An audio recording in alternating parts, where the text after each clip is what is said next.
मैं अभिषेक वर्मा अपने YouTube channel पर आप सभी का स्वागत करता हूं। आज हम लोग क्लास 12th बोर्ड परीक्षा में इतिहास में पूछे गए अति महत्वपूर्ण ऑब्जेक्टिव प्रश्नों को देखेंगे। तो चलिए वीडियो शुरू करते हैं। पहला प्रश्न है, मोहनजोदड़ो का शाब्दिक मतलब है। तो मोहनजोदड़ो का शाब्दिक मतलब क्या होता है? मृतकों का टीला। तो ऑप्शन हमारा ए सही हो जाएगा। अगला प्रश्न है, राखाल दास बनर्जी को मोहनजोदड़ो के अवशेष किस वर्ष मिले? तो किस वर्ष मिले? 1922 में। ऑप्शन हमारा सी सही हो जाएगा। अगला प्रश्न है, हड़प्पा सभ्यता किस युग की सभ्यता है? तो किस युग की सभ्यता है? कांस्य युग की। तो ऑप्शन हमारा डी सही हो जाएगा। अगला प्रश्न है, हड़प्पा किस नदी के किनारे स्थित है? तो हड़प्पा रावी नदी के किनारे स्थित है। तो ऑप्शन हमारा डी सही हो जाएगा। अगला प्रश्न है, निम्न किस स्थल में खांचेदार खेत के प्रमाण मिले हैं? तो कालीबंगा राजस्थान। तो ऑप्शन हमारा सी सही हो जाएगा। अगला प्रश्न है, महावीर ने पार्श्वनाथ के सिद्धांतों में नया सिद्धांत क्या जोड़ा था? तो क्या जोड़ा था? ब्रह्मचार्य जोड़ा था। तो ऑप्शन हमारा बी सही हो जाएगा। अगला प्रश्न है, कलिंग युद्ध कब हुआ था? तो कलिंग युद्ध 261 ईसा पूर्व हुआ था। तो ऑप्शन हमारा ए सही हो जाएगा। अगला प्रश्न है, यूरोप का समुद्रगुप्त कौन था? तो कौन था? नेपोलियन। ऑप्शन हमारा बी सही हो जाएगा। अगला प्रश्न है, गुप्तों के काल में कौन चीनी यात्री भारत आया था? तो कौन आया था? फहायान आया था चंद्रगुप्त द्वितीय के काल में। तो ऑप्शन हमारा बी सही हो जाएगा। अगला प्रश्न है, पुराणों की संख्या कितनी है? तो कुल 18 पुराण है। तो ऑप्शन हमारा बी सही हो जाएगा। अगला प्रश्न है, धम्म की शुरुआत किसने की थी? तो किसने की थी? अशोक ने की थी। ऑप्शन हमारा सी सही हो जाएगा। अगला प्रश्न है, गंगापुत्र किसे कहा जाता था? तो किसे कहा जाता था? भीष्म पितामह को। तो ऑप्शन हमारा सी सही हो जाएगा। अगला प्रश्न है, वर्णालंकार की संकल्पना सबसे पहली बार मिलती है? तो कहाँ मिलती है? स्मृतियों में। तो ऑप्शन हमारा डी सही हो जाएगा। अगला प्रश्न है, गोत्र के अंदर विवाह करना कौन सा विवाह है? तो कौन सा विवाह है? अंत विवाह है। तो ऑप्शन हमारा ए सही हो जाएगा। अगला प्रश्न है, घटोत्कच किसका पुत्र था? तो किसका था? भीम का। तो ऑप्शन हमारा डी सही हो जाएगा। अगला प्रश्न है, चौथी बौद्ध परिषद किस शासक के काल में हुई थी? तो किसके काल में हुई थी? कनिष्क के काल में। तो ऑप्शन हमारा डी सही हो जाएगा। अगला प्रश्न है, निम्न में से किस वेद में 10 मंडल 1028 सूक्त तथा 10,580 ऋचाएँ हैं? तो किस वेद में है? ऋग्वेद में। तो ऑप्शन ए सही हो जाएगा। अगला प्रश्न है, महावीर ने पार्श्वनाथ के सिद्धांतों में नया सिद्धांत क्या जोड़ा था? तो क्या जोड़ा था? ब्रह्मचार्य जोड़ा था। तो ऑप्शन बी सही हो जाएगा। अगला प्रश्न है, भगवान बुद्ध के अष्टांगिक मार्ग में कौन सा सिद्धांत नहीं था? तो कौन सा सिद्धांत नहीं था? सम्यक चरित्र। तो ऑप्शन हमारा सी सही हो जाएगा। अगला प्रश्न है, बुद्ध चरित्र की रचना किसने की थी? तो किसने की थी? अश्वघोष ने। तो ऑप्शन हमारा बी सही हो जाएगा। अगला प्रश्न, निम्न में से गौतम बुद्ध के शिष्य थे आनंद एवं उपाली, कश्यप, सारिपुत्र एवं गौदरलायन, इनमें से सभी। तो ऑप्शन हमारा डी सही हो जाएगा, इनमें से सभी। नाथ मुनि का संबंध है? तो नाथ मुनि का संबंध है वैष्णव धर्म से। तो ऑप्शन हमारा डी सही हो जाएगा। अगला प्रश्न है, इब्न बतूता ने अपनी यात्रा का विवरण किस भाषा में लिखा था? तो किस भाषा में? अरबी भाषा में। ऑप्शन डी सही हो जाएगा। अगला प्रश्न, दिल्ली से दौलताबाद किस शासक ने अपनी राजधानी परिवर्तित की थी? तो किसने की थी? मोहम्मद बिन तुगलक ने। तो ऑप्शन बी सही हो जाएगा। अगला प्रश्न है, मार्को पोलो ने 13वीं शताब्दी से जिस स्थान से चलकर चीन और भारत की यात्रा की उसका नाम था बनीस। तो ऑप्शन हमारा ए सही हो जाएगा। अगला प्रश्न है, मोहम्मद बिन तुगलक ने दिल्ली के काजी नियुक्त किया था? तो किसे नियुक्त किया था? इब्न बतूता को। तो ऑप्शन बी सही हो जाएगा। अगला प्रश्न है, तंबाकू पर किस शासक ने प्रतिबंध लगाया था? तो किस शासक ने लगाया था? जहांगीर ने। ऑप्शन सी सही हो जाएगा। अगला प्रश्न है, शेख मईनुद्दीन चिश्ती की दरगाह स्थित है? तो कहाँ स्थित है? अजमेर में। तो ऑप्शन हमारा डी सही हो जाएगा। अगला प्रश्न है, मारीची थी? तो मारीची कौन थी? बौद्ध देवी थी। तो ऑप्शन ए सही हो जाएगा। अगला प्रश्न है, बीजक में किसके उपदेश संग्रहित हैं? तो किसके? कबीर के। तो ऑप्शन ए सही हो जाएगा। अगला प्रश्न है, क्राइकल अमयार नामक महिला किसकी भक्त थी? तो किसकी भक्त थी? शिव की। ऑप्शन ए सही हो जाएगा। अगला प्रश्न है, वल्लभाचार्य का जन्म हुआ था? तो वल्लभाचार्य का जन्म कहाँ हुआ था? चंपारण में हुआ था। कब हुआ था? 27 अप्रैल 1479 में। अगला प्रश्न है, निजामुद्दीन औलिया की दरगाह कहाँ है? तो कहाँ है? दिल्ली में। ऑप्शन ए सही हो जाएगा। अगला प्रश्न है, कुतुब मीनार का निर्माण किसने शुरू किया था? तो किसने शुरू किया था? कुतुबुद्दीन ऐबक ने। तो ऑप्शन सी सही हो जाएगा। अगला प्रश्न है, विजयनगर साम्राज्य की स्थापना किसने की थी? तो हरिहर एवं बुक्का ने की थी। तो ऑप्शन हमारा ए सही हो जाएगा। अगला प्रश्न है, विजयनगर के शासकों ने अपने आप को क्या कहा था? तो क्या कहा था? राय कहा था। तो ऑप्शन हमारा डी सही हो जाएगा। अगला प्रश्न है, यवन शब्द जिस भाषा का है वह है संस्कृत भाषा। तो ऑप्शन हमारा सी सही होगा।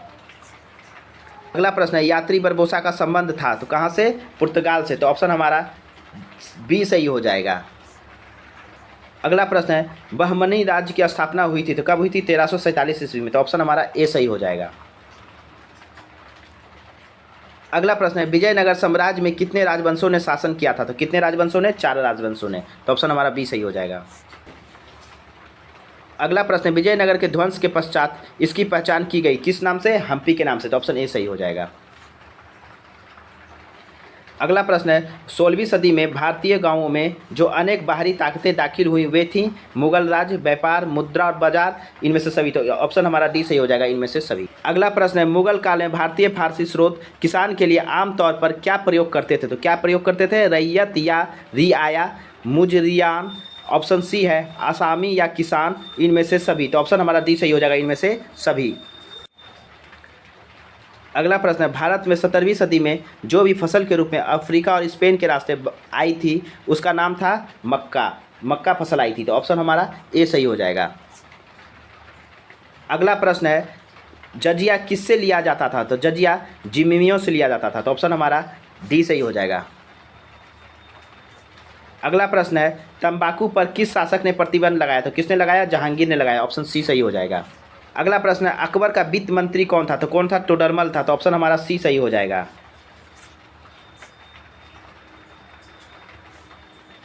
अगला प्रश्न है 1556 ईस्वी में पानीपत की दूसरी लड़ाई में अकबर ने किसे हराया था? किसे हराया था? हेमू को हराया था। ऑप्शन हमारा सी सही हो जाएगा। अगला प्रश्न है भारत का प्रथम मुगल शासक कौन था? तो बाबर था। तो ऑप्शन हमारा ए सही हो जाएगा। अगला प्रश्न है ताजमहल का निर्माण किसने किया था? तो किसने किया था? शाहजहां ने किया था। ऑप्शन डी सही हो जाएगा। अगला प्रश्न है मुगल साम्राज्य का वास्तविक संस्थापक कौन था? तो कौन था? अकबर था। तो ऑप्शन ए सही हो जाएगा। अगला प्रश्न है रिपब्लिक के लेखक हैं तो रिपब्लिक के लेखक कौन है? प्लेटो हैं, जो कि ऑप्शन में नहीं है। तो सही उत्तर हमारा प्लेटो हो जाएगा। अगला प्रश्न है हुमायूं का भाई कौन था? कमरान, अस्कारी, हिंदाल, ये सभी। तो ऑप्शन हमारा डी सही हो जाएगा, ये सभी। अगला प्रश्न है रजनामा के नाम से किस ग्रंथ का फारसी अनुवाद किया गया था? किस ग्रंथ का किया गया था? महाभारत का। तो ऑप्शन बी सही हो जाएगा। अगला प्रश्न है अकबर ने किस सन में दीन ए इलाही धर्म चलाया? तो 1581-82 में। तो ऑप्शन हमारा डी सही हो जाएगा। अगला प्रश्न है अकबर के समय राजकुमारों को अधिकतम कितने का मनसबदार बनाया गया? तो कितनों का? 12,000 का। अगला प्रश्न है दीवान ए अशरफ का अर्थ है तो क्या अर्थ है? भूमि विभाग का अध्यक्ष। तो ऑप्शन हमारा ए सही हो जाएगा। अगला प्रश्न है सिद्धू कान्हू ने किस विद्रोह का नेतृत्व किया था? तो किसका किया था? संथाल विद्रोह का। तो ऑप्शन बी सही हो जाएगा। अगला प्रश्न है ईस्ट इंडिया कंपनी की स्थापना कब हुई थी? कब हुई थी? 1600 AD में। तो ऑप्शन हमारा ए सही हो जाएगा। अगला प्रश्न है चार्ल्स कॉर्नवालिस का जीवन काल था तो क्या था? 1738 से 1805। तो ऑप्शन हमारा बी सही हो जाएगा। अगला प्रश्न है पुर्तगालियों ने गोवा पर कब अधिकार किया? तो 1510 में किया था। तो ऑप्शन हमारा सी सही हो जाएगा। लिए अगला प्रश्न है किस युद्ध में विजय के पश्चात ईस्ट इंडिया कंपनी ने बंगाल, बिहार एवं उड़ीसा के दीवानी अधिकार प्राप्त कर लिए थे? किस युद्ध के पश्चात? बक्सर के युद्ध के पश्चात। बक्सर का युद्ध जो हुआ था 1764 में हुआ था। तो ऑप्शन हमारा बी सही हो जाएगा।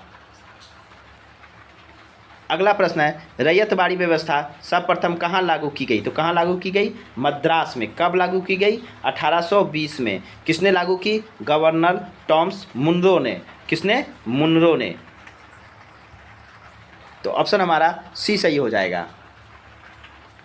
अगला प्रश्न है लक्ष्मीबाई कहाँ की रानी थी? तो लक्ष्मीबाई झांसी की रानी थी। तो ऑप्शन हमारा सी सही हो जाएगा। अगला प्रश्न 1857 ईस्वी के विद्रोह में शहीद होने वाला पहला व्यक्ति था तो कौन था? मंगल पांडे। ऑप्शन बी सही हो जाएगा। लखनऊ में अवध के चीफ कमिश्नर की स्वतंत्रता सेनानियों ने हत्या कर दी थी, उस कमिश्नर का नाम था? क्या नाम था? Henry Lawrence. तो ऑप्शन हमारा सी सही हो जाएगा। अगला प्रश्न 1857 के विद्रोह के समय भारत का गवर्नर जनरल कौन था? तो कौन था? लॉर्ड कैनिंग था। तो ऑप्शन हमारा सी सही हो जाएगा। अगला प्रश्न है बुंदेलखंड के किस स्थान पर हारोज के दमन चक्र के समय विद्रोही नेता तात्या तोपे, रानी लक्ष्मीबाई, राव साहब बख्तवली, मदन सिंह एवं अली बहादुर द्वितीय आदि एकत्रित हुए थे? तो कहाँ हुए थे? कालपी में। तो ऑप्शन हमारा सी सही हो जाएगा। अगला प्रश्न है रानी लक्ष्मीबाई को किस नाम से जाना जाता था? तो रानी लक्ष्मीबाई को छबीली, मनु, मणिकर्णिका, इन सभी नाम से जाना जाता था। तो ऑप्शन हमारा डी सही हो जाएगा। अगला प्रश्न है अलवार संत किसकी पूजा करते थे? तो किसकी पूजा करते थे? विष्णु की। तो ऑप्शन हमारा सी सही हो जाएगा।